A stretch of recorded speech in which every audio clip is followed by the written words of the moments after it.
Hi Raizel and Charlie. First of all, congratulations. You guys are finally married. I know it was not an easy task planning a wedding during COVID, but here you are at last surrounded by people who love you both dearly. Honestly, this was not how I imagined giving my maid of honor speech would look like. 12,925 kilometers, or in the imperial system, 8,032 miles. I got you, Americans. I may not be there to see it, but knowing the amount of effort and planning that Razel put into it, with a little bit of Charlie's help, I know it turned out beautifully. So, to those who are there to see it personally, know that I am extremely jealous of you. For those who don't know me, I'm Razel's childhood and lifetime BFF. I've known Razel since before we were born, thanks to our parents who are best friends. And not being able to physically be there honestly hurts a lot. It really sucks. But don't worry, Razel, once the borders open, you and I are gonna make up for it. So Charlie, consider this your advance notice. I'm kidnapping Razel sometime in the future. Today I'm gonna talk about two love stories. Razel and mine, and Razel and Charlie's. And since I've known Razel the longest, I'm gonna start with ours.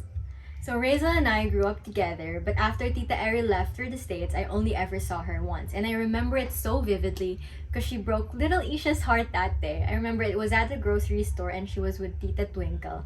And then I saw her, so I started to engage her in conversation because I was really excited to see her. And I talked about swimming because I knew that she was a competitive swimmer, and I may or may not have called her a mermaid, but this was just me being proud of her because we really all were. But Razel wasn't having any of it. She was just scouring behind Tita Twinkle, and she wasn't talking to me. So Tita Twinkle apologized on her behalf and said that she was probably just shy. But young Isha couldn't understand that because we used to be best friends and we were close. So and after that, I don't think we ever saw each other again. So basically, there was this long hiatus of us not being best friends or even friends at all until July 19, 2011. She had already moved to the States at this point, and we were Facebook friends. So I decided to send her a message as an attempt to rekindle our friendship. And this was how the conversation went.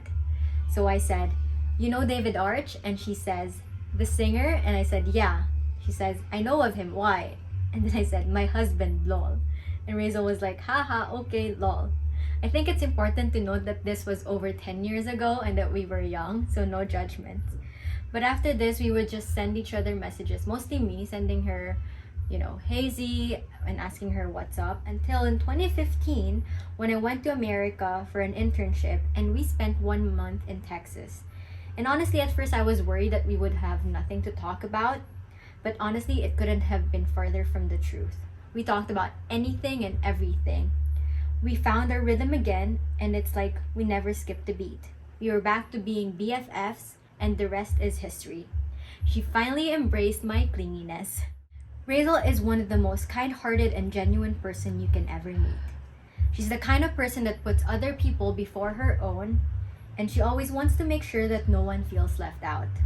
And this is very evident during the wedding planning when I suggested to her that she should ask random people to give a speech about her or Charlie. And she said to me that she didn't want to force people to do something that they're not comfortable with. So she really takes everyone into account. So in the food, the decor, and everything, despite this wedding being all about Charlie and her, she had everyone else in mind. Her selflessness is really one of a kind and is one of the most beautiful things about her.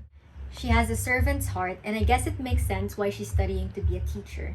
She's thoughtful, kind, and sweet in her own way. Despite being older, Razel is actually the mom in our relationship. She's the more serious and mature one between the both of us. I mean, I'm Balyo. We're both Balyo, but I'm Balyoer, right? And sometimes when my craziness gets a little bit too much, she's there to say, "Tss, Isha, tigil," in her mom voice. Razel is genuine and intentional. She means what she says and she says what she means. And when she says, "I'm here if you need me," she means that. She answers my calls even when she's working, or if she can't, she'll let me know. Razel is literally my one phone call away. There's a verse in the Bible that reminds me of Razel, and it's found in Proverbs 17:17. "A friend loves at all times, and a brother is born for a time of adversity. And Razel does love at all times. And at moments when you don't feel you are worthy, she makes you feel loved all the more. Her love is the kind of love that hits you differently. She loves with no ulterior motives. I don't have a sister, so Razel is my sister for all intents and purposes. She is blood. My family is her family, and her family is my family. And I think this is one of the most beautiful things our moms gifted us. Razel is one of the few people I can tell anything to. She listens intently and shares her unfiltered opinion. She'd always encourage me to be honest and voice out what I feel. To me, she is a safe space. So recently, I told Razel to pray for my heart because I feel like it was hurting. Figuratively, okay? Not literally. And she said to me, I don't really pray anymore, but I know that means a lot to you, so I will pray for you. And that's just the kind of person that she is. So considerate, kind, respectful, and loving. We may not agree on a lot of things, but our love for each other surpasses it all.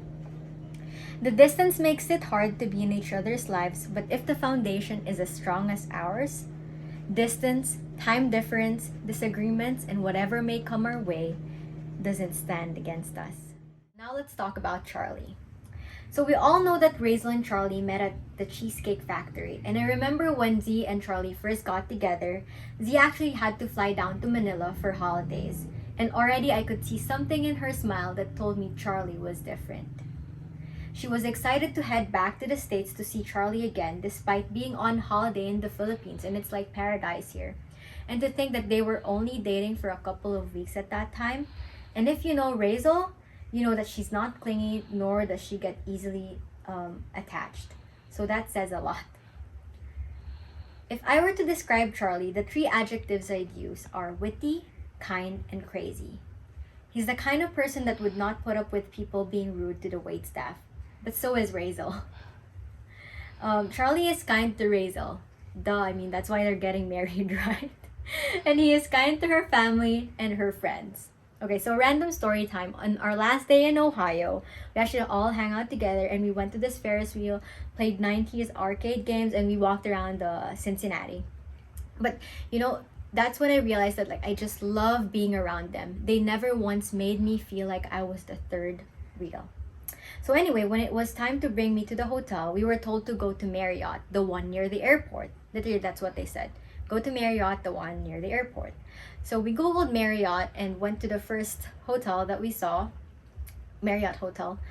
And we went directly to the room and we were knocking for like a few minutes and no one was answering. So I called my brother. I was like, hey, open the door.